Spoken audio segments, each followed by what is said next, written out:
Suspended from the service at present. ఎంత విచిత్రమైన విషయం. దీన్ని ఏ విధంగా భారత ప్రజాస్వామ్యంలో భావించాలని అడుగుతా ఉన్నా. దీని వెనుక నేను ఒకటే మనవి చేస్తున్నా, నేను ఓడిపోతాను అని అనుకున్న రోజున నారా చంద్రబాబు నాయుడు గారు రాక్షసంగా వ్యవహరిస్తాడు. తనకు అధికారం రాదు అనుకున్నప్పుడు హింసను ప్రజ్వలింపచేస్తాడు. ఇది నారా చంద్రబాబు నాయుడు గారి చరిత్ర. ఇవాళ పలనాడులో హింస జరగడానికి కారణం నారా చంద్రబాబు నాయుడు గారు, అదేవిధంగా పురంధరేశ్వరి గారు. ఇక్కడ మార్పుల వల్లే ఇంత హింస జరిగిందని నేను మనవి చేస్తున్నాను. ఎంత ఆశ్చర్యం అండి. పోలింగ్ రోజున అలో లక్ష్మణ అని అల్లాడుతుంటే, తలలు పగిలిపోతుంటే పోలీసు రీచ్ కాలేకపోయారు. కొన్ని ప్రాంతాల్లో మాచర్లలో కానీ, లేకపోతే మన గురజాలలో కానీ, నర్సరాపేటలో కానీ, సత్తెనపల్లిలో కానీ కొన్ని ప్రాంతాలు వెళుతుంటే అక్కడికి పోలీసులు రీచ్ కాలేదు. కొట్టుకుని ఆగిపోయి చాలే ఆగిపోయారు. ఇది పరిస్థితి. ఒక ఎమ్మెల్యే ఇంటి మీద రాళ్లు వేసే పరిస్థితి. నర్సరావుపేటలో ఎమ్మెల్యే ఇంటి మీదకి వెళ్ళి దూకి కార్లు పగలగొట్టి చేసినటువంటి సందర్భం. అదేవిధంగా నాకు సంబంధించి నా చీఫ్ ఎలక్షన్ ఏజెంట్ నా సన్నిలా వెళితే కారు మొత్తం పగలగొట్టారు.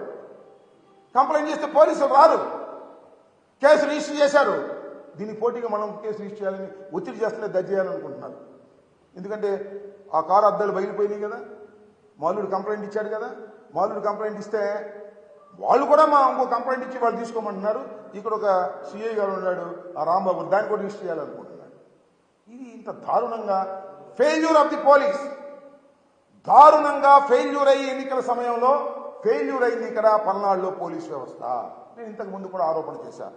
ఇవాళ కూడా సిట్ అధికారులని ఎవరైతే వినీత్ బ్రిజ్వాల్ నాయకత్వంలో ఒక సిట్ ఫామ్ చేశారో ఎన్నికల కమిషన్, ఆ బృందాలన్నీ కూడా తిరిగి ఇవాళ ఏం జరుగుతుంది, ఎలా జరిగింది అనే దాని మీద విచారణ చేస్తూ ఉన్నారు. నేను నర్సరావుపేట వెళ్ళి ఆ బృందాన్ని కలవటం జరిగింది. వారికి చాలా వివరంగా నేను ఎక్స్ప్లెయిన్ చేశాను. నేను చెప్పినటువంటి ఇన్పుట్స్ కూడా తీసుకోమని చెప్పాను. ముఖ్యంగా పోలీసు వారు లోయర్ లెవెల్లో తెలుగుదేశంతో కొలిగిపోయారు. They have taken money from TDP people. Kanna Lakshman దగ్గర, వాళ్ళ అబ్బాయి దగ్గర డబ్బులు తీసేసుకున్నారు. సిఐలు, ఎస్ఐలు, ఐ నో ఎవ్రీబడి. కొంతమంది తీసుకోలేదు కూడా, అది వేరే అంశం. అందరూ నేను ఒకటి మనవి చేశాను పోలీసు వారికి కూడా, ఆ సిట్లో ఉన్న వారికి కూడా, మీరు తెలుసుకోదలుచుకుంటే పోలీసు వారు చేసిన తప్పులు కానీ లంచాలు కానీ 5 నిమిషాల్లో మీరు తెలుసుకునేటువంటి అధికారం మీకు ఉంటుంది, తెలుసుకోగలిగిన శక్తి కూడా మీకు ఉంటుంది అని ఈ సందర్భంగా నేను వారికి చెప్పాను. వారు తెలుసుకునేటువంటి ప్రయత్నం కూడా చేస్తారని నేను భావిస్తూ ఉన్నాను. వాస్తవానికి ఇంత దారుణంగా పల్నాడు ప్రాంతంలో ఇంత దారుణంగా ఫెయిల్ కావడానికి దీని మీద అధ్యయనం చేయవలసినటువంటి అవసరం ఉంది. ఎన్నికల సమయంలో ఫెయిల్ అయ్యారు. ఫెయిల్ అయితే గందరగోళం అయింది. ఈ మూల్యాన్ని ఎలా చెల్లించాలి చెప్పండి, నాకు అర్థం కాదు. కొన్ని బూతులు అయితే ఆక్యుపై చేసుకున్నారు, వాళ్ళు ఇష్టం వచ్చినట్టుగా దొంగోట్లు వేసుకున్నారు. రీపోలింగ్ అడిగితే నేను ఇవ్వడానికి సిద్ధంగా లేరు. ఇంత దుర్మార్గమైనటువంటి పరిస్థితులు ఎందుకు కల్పించబడ్డాయో ఒకసారి ఆలోచన చేయవలసినటువంటి అవసరం ఉందని నేను సిట్ అధికారులకు వివరంగా చెప్పడం జరిగింది. సిట్ అధికారులు కూడా ఆ పద్ధతుల్లో విచారణ జరుపుతారనేటువంటి భావనతో నేను ఉన్నానని కూడా మనవి చేస్తున్నాను. ఏసీ లేదా, నేను ఆ విధంగా భావిస్తున్నాను. ఇంత దుర్మార్గమైనటువంటి ఆలోచన మరి ఎక్కడి నుంచి వచ్చింది, ఎలా వచ్చింది ఆలోచన చేయాలి. ఇప్పటికి పోలీసుల్ని ఐపీఎస్ ఆఫీసర్ సస్పెండ్ చేశారు. సస్పెండ్ చేస్తే ఏమైంది చెప్పండి?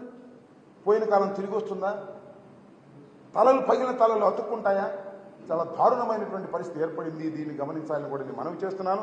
అంతేకాదు, నా నియోజకవర్గంలో ఇవాళ కూడా తొండపి అనే గ్రామం అనాథగా అల్లాడుతూ ఉందని మనవి చేస్తున్నాం.